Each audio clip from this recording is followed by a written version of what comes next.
ఎక్కడెక్కడ షణ్ముఖుణ్ణి ఆరాధన చేస్తారో అక్కడ ఐశ్వర్యం పరిడవిల్లుతుంది. పక్కన ఉన్నటువంటి తమిళ దేశం, ద్రవిడ దేశంలో అంత ఐశ్వర్యం వచ్చింది, అన్ని పరిశ్రమలు వచ్చాయంటే కారణం ఏమిటో తెలుసా అండి? సుబ్రహ్మణ్యారాధన. వాళ్ళు విపరీతమైన సుబ్రహ్మణ్యారాధన చేస్తారు.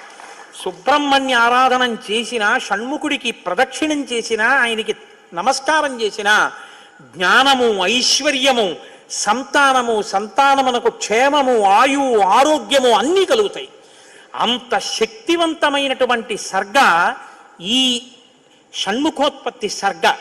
అందుకే వాల్మీకి మహర్షి ఎప్పుడూ కూడా అసలు ఫలశ్రుతి చెప్పరు. కానీ ఈ షణ్ముఖోత్పత్తి గురించి చెప్పిన తర్వాత, అందుకే షణ్ముఖుడికి ఉన్న గొప్పతనం ఏమిటో తెలుసా అండి?